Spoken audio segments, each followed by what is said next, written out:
Ready? Do you guys know what you're doing? What's that? Them talking. Probably. Oh. This is my normal talking voice, I think. I was toning it down a little. Okay. Me.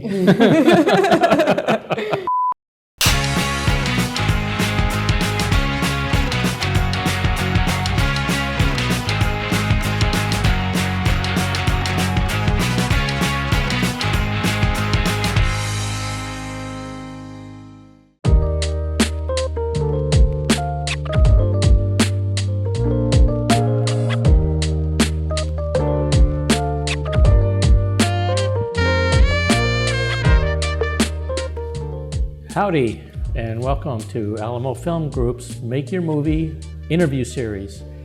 I'm your host for today, Art Kurland, and my guest is Brimo Morales, writer, producer, director, actor, everything. She studied digital media arts at Southwestern Assemblies of God University, where she earned her bachelor's degree. And today we're here at Olla Express Café, home of the second largest rose window in Texas. Nice. So if you're looking for a good place to go for coffee, I strongly suggest you come down to Olla Cafe at the Los Patios shopping area. I gotta ask you off the bat about your name, Brimo.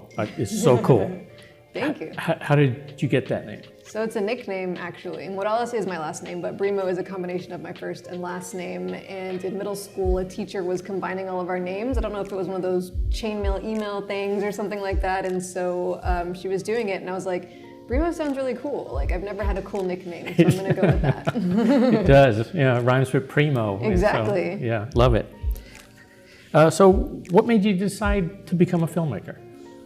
I love movies, and I've loved them ever since I was a kid. And I was the person that would grab the family camcorder and document everything, and solicit my family and friends to do skits and funny videos and things like that. And I loved watching them back, and it brought me so much joy. And then I realized people do this for a living.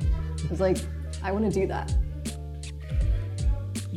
You know, I think I remember doing that too as a kid, and I think a lot of people do that, grab their, parents' camera and they film the neighborhood kids, but and then if somehow that fades away, but something in you just made you decide that this is it. This is what I want to do. Where does that come from? I've always been creative, I think, innately, like either writing stories or attempting to draw or, learning how to play guitar and things like that. And when I was 16, I actually had a mentor that taught me how to video edit, and that totally changed the game for me, because I was like, oh, I can literally shoot things and it doesn't have to be in order, and I can put them together myself. And I was like, wow, like that was really cool. And from there, it kind of took off. That is cool, yeah. I was watching some of your stuff on YouTube, and that dodgeball thing, that was awesome, hilarious. One of my earliest things around the time I learned how to video. Yeah, that's kind of made me wonder, like, this is something that you do as a student at school, but something there that made you say, this is it. I'm going all in on this as a career. I think I was also encouraged because when I did learn how to video edit, I made my official first short, and I ended up winning an award. I won, so I was in the Assemblies of God. They have this thing called Fine Arts, and it's this competition where you can enter in all these different categories, and they had just started doing short film. So it was one of the first years, and I ended up winning at the district level, and I ended up getting like top 10 at the national level. Oh, that's awesome. So, yeah. That was awesome. Yeah, sounds like it. And that, as a matter of fact, answered my next question of how you started off. So yeah, I started off with a bang. The next year I didn't do so great, but at least the first year, I did really well. Yeah, excellent. So in your projects, you're involved with all phases of filmmaking, from acting, directing, all the way through post-editing. Mm-hmm. Is there one particular element that you like the best? I like all of it so much. It's really hard to narrow it down to one particular thing. I do like writing, of course, because I'm creating the whole story, the whole world. But directing is when I really have that collaborative experience, and I really like to have that on my set. I don't like to have a really structured, you need to do it this way type of set. I feel like everybody there has something to bring to the table, and I'm open to suggestions, and we just make it so much better together. And so that's probably one of my favorites, is directing, because we can all come together with awesome ideas. Because I know I don't know everything. Yeah. And I'll be the first to tell you that, like, I don't know everything. So if you know something, please, please help me. You know, how can we make this better? That's great, yeah. How many different angles do you normally shoot before you think, you got it, cut, let's move on? For Sacred Vision, this was my first feature film, and I'm on a time crunch, so I was very much like, let's just get the basic coverage. An angle over here, an angle over here, wide shot, boom, done, we gotta go. Like, it was very much, we gotta get this thing done. So I think it really depends on how much time I have. If I have more time, I'd absolutely love the artistic shots. Yeah, let's get 5 different angles, this is great, but if I don't, like, all right, basic stuff, coverage, make sure we got everything, an insert here, an insert there, we gotta go. Well, it sounds like fun being on your set. Yeah, I hope so. So, of those different, activities, processes, which do you find the most difficult? Ooh. Directing in itself probably is one of the most difficult aspects, just because there is so much going into it, especially on an indie set. Even if you are just directing, which I'm never just doing something, you constantly have to do other tasks because you don't have a big crew to do everything. So you find yourself, not only trying to storyboard and get the shot list done and, make sure the script is good, but you also have to buy food, or you have to cast, or you have to find the specific crew members that you don't have. Like, there's so much that goes into it, so. Do you have a particular core group that you normally call on for your projects, or do you just open it up, Yeah, for a while I did have like a certain only DP that I would work with, and I mostly go to one specific makeup artist. But lately, the actors and the other crew members have been, I've been a lot more open, because I just needed to be with COVID and people being busy and things like that too. You just kind of have to see who's available, and whether we mesh well or not, we gotta at least try and see how it goes. And so for Sacred Vision, I had almost a whole new, completely crew cast, people that I'd never worked with before. Wow. Yeah, it was a good experience, thankfully. Like, thankfully, for the most part, we all meshed well. I didn't have any drama. I'm like, drama-free zone, take that somewhere else. If you guys have beef, like, this is not the place for that. But it went really well, so I'm very grateful. Good, okay. Glad to hear that. What's your proudest accomplishment as a filmmaker? Right now, it's the fact that I wrote and shot a feature film in such a short amount of time. I'm so grateful to have been able to do that. And the reason for that was my other biggest accomplishment. In 2020, I won first runner-up at the American Film Market Pitch Conference. So because of that, I have an executive badge. So this year in November, I can go in person for free, basically. Oh, wow. And so I wanted to have a finished film with me to take over there to try to get distribution and to network and all that fun stuff. Congratulations. So, thank you so much. Yeah. So can you tell us a little bit more about your next film, Sacred Vision? When's it coming out? Just tell us some more about the story behind it. Absolutely. So as we touched on before, since I won at AFM, I wanted to take a movie with me. So I was like, what movie do I want to make? And I already had a few scripts written, and one that I was like, we could shoot this in a couple of days, this would be good, but I wasn't feeling it. And I was like, I want an original idea, and I was trying to figure out something, and the idea of a non-binary witch came to me, I don't know where, kind of out of left field, and I was like, okay, I kind of want to go off of that idea, but what would the story be? And I came across a movie called The Gift with Cate Blanchett from 2001, and they call her a fortune teller, but she ends up seeing visions of this crime that happened. A woman got murdered, and she helped solve the crime.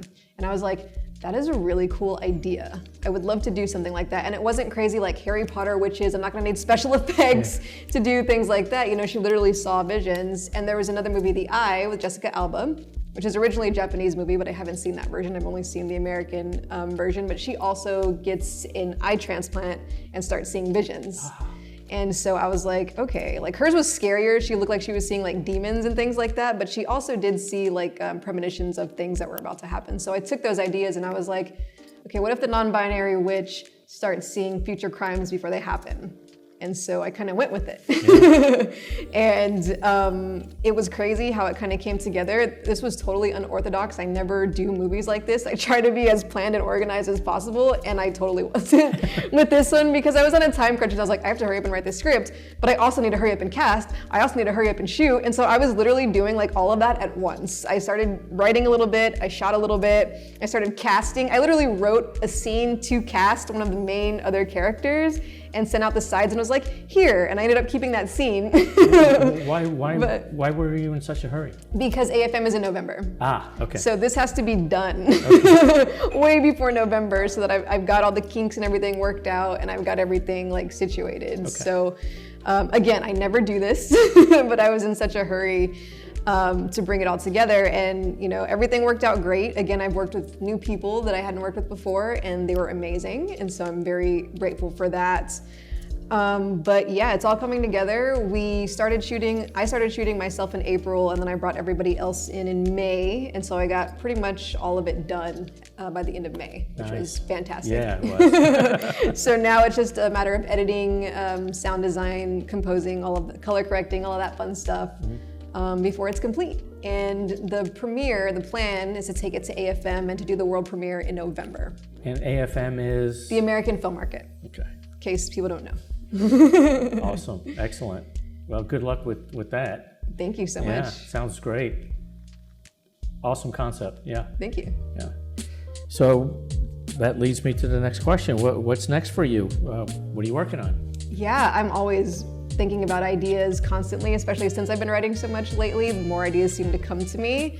So I've written this short that I feel is really special to me, and I'm hoping once I'm done editing Sacred Vision and I hand it off to the sound designer so he can mix and compose, that I'll have a second to shoot this, and it would be really awesome. It's called Normal, and it was crazy because when I was shooting Sacred Vision, I was not expecting the emotional roller coaster that I went on.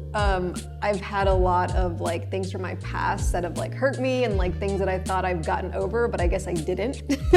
And sometimes when you're creating and you're like getting into character and you're in the environment, things will come up that you don't realize will come up. So from the time like we were in the middle of shooting till after shooting, I was on this crazy emotional roller coaster, and I was like, am I okay? Like, am I going crazy? What is happening right now? So during one of the more emotional days, I banged out this script, and it's about a person that is misunderstood because their love language is touch, and so they like to give hugs and they like to be around people and you know, touch them lovingly and things, not inappropriately, but like lovingly, and they run into instances where people don't understand them, and so they decide to end their life. And when they do, they go to heaven and they meet God, and God's like, no, I created you to remind people of how much I love them. And it's unfortunate that the world has caused them to think badly of you, basically. And so they end up going back. But it's very special to me, and I really hope to make it so that I can help other people that have ever felt misunderstood. Yeah, wow, I hope you make it too. That sounds great. Thank you. Yeah. So have you come across many obstacles being a LGBTQ filmmaker? Absolutely. In the beginning, you mentioned I went to a private Christian university. Mm-hmm. Going to a private Christian university as a closeted lesbian isn't easy. So from the bat, and even growing up, I've always felt like there was something wrong with me, or that, you know, I was gonna go to hell because of who I loved and I couldn't help who I loved. And, you know, a lot of gay people talk about trying to pray the gay away. That was me. There were so many nights where I would cry and I would pray and I would hope that things would change, and they didn't. And I didn't know what to do with that. So I suppressed myself for so long to my detriment, you know, until finally at 21, I couldn't take it anymore. And I was like, I am who I am. And if, you know, God, you're gonna send me to hell for that, so be it. But instead of feeling like God's wrath or feeling like I was wrong, I felt love. And I felt closer to God than I ever have before. So that just tells me that, you know, these people had this mindset and they threw that on me, but it wasn't necessarily right. So be true to yourself. Absolutely. Yeah. And of course, being an LGBT filmmaker growing up, you don't see a lot of representation. It's changed now, so there's more and more representation coming out, and I hope to be a part of that, and I hope to bring more lesbian stories to light. But it was hard, definitely, because you see them in a bad light being represented growing up, and you hear people talking negatively, and you're just like, you know, like. And of course, my movies, I know they're not going to be necessarily mainstream, because, you know, we're still in the heteronormative phase, and so not everybody's going to like my movies, and that's okay, because it's not necessarily for everyone. Well, sometimes it's tough being a trailblazer. Yeah. Yeah. So, next question then. What do you think of the representation of the LGBTQ community in film today? I think it's getting a lot better, and I really appreciate that it's getting a lot better, but I don't feel like they need to remake stories just to throw us in there.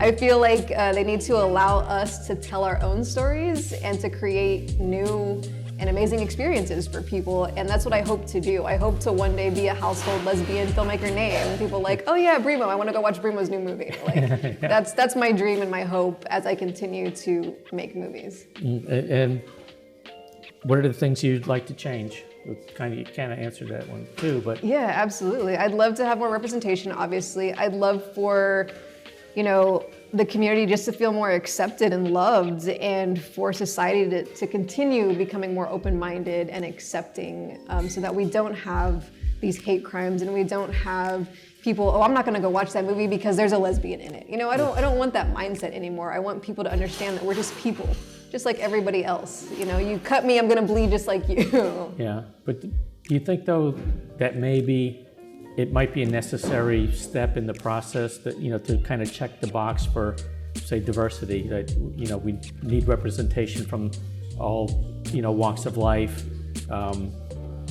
just to get to that point where it's normalized, so to speak. I mean, so do you think this is like it's necessary to go through, like what you said, maybe just check the box right now until someday it's household name, you know, and expected? Yeah, I think we're kind of overcorrecting right now. Like Okay. they were so limited, you know, like white and straight. And now it's like every single color under the rainbow and every letter of the LGBT community, you know, and they're like just trying to throw everything into everything. And I think it'll kind of eventually get us where you're talking about, to where it's just like, okay, like cool, there's one non-binary person or there's one lesbian or gay person in this, and it's fine. Yeah. You know, it's accepted. These people exist in the world. Yeah. And also, not every movie with a gay person is about them coming out. Because we have regular lives too. There's life after coming out. Right. Yeah, I agree. I think it's a overcorrection right now, but I also think it might be necessary to you know, to get to where we need to be. Absolutely. Yeah. So, is there anything you think San Antonio needs to do to make it easier on filmmakers? I wish there were more grants and scholarships and funding opportunities. I think the biggest struggle that a lot of us, especially indie filmmakers, come across is the funding. Where am I going to get the money to pay my crew and my cast and feed everybody? And if I need to rent a location or if I need to rent equipment and things like that, if you don't have a really high-paying job or a rich uncle, or if you're not the best at crowdfunding, you know, where's this money going to come from? And crowdfunding is very tiring. I would know. I did it for Sacred Vision. So it's just, I wish there were just more resources. I know we do have some grants, and I'm grateful for what we do have, but I do wish that San Antonio in general would have better either tax incentives or just better ways of us to get funding. And I know that's around the world. Like, everybody wants money to make movies, of course. So.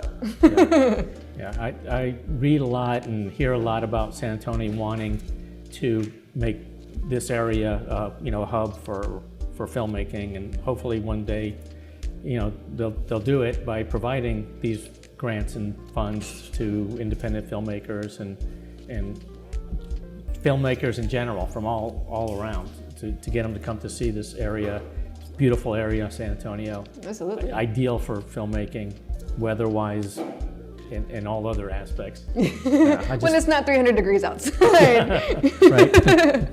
So if budget and resources weren't an issue, what would be your perfect film to make?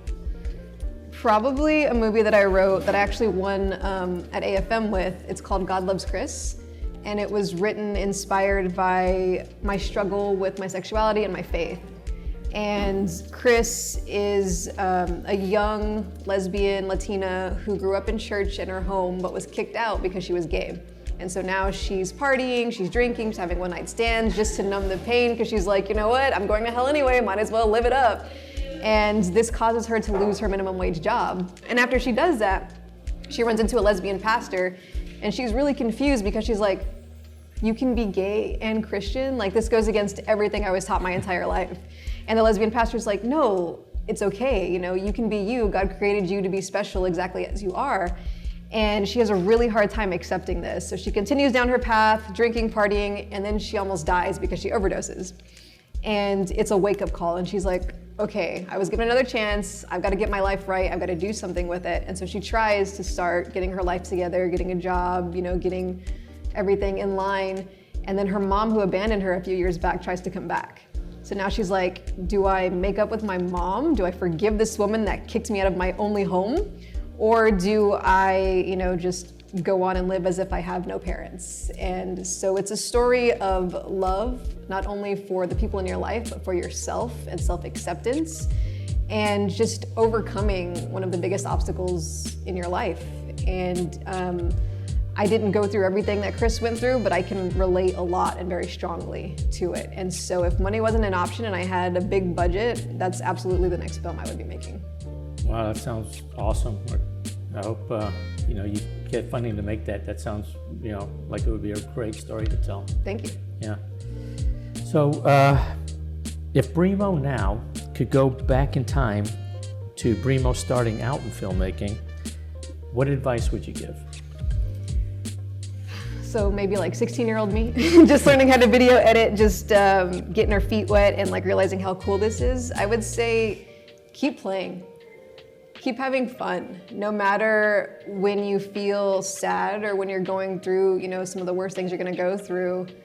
Keep creating and keep playing and never stop. Because there was a time in my life, I was actually living in California and I was in the hub of filmmaking and I didn't really do anything filmmaking-wise because I was so focused on surviving, paying my bills, getting things done. There was no time or place for me to do that, and I was super depressed anyway, just because of my circumstances and things.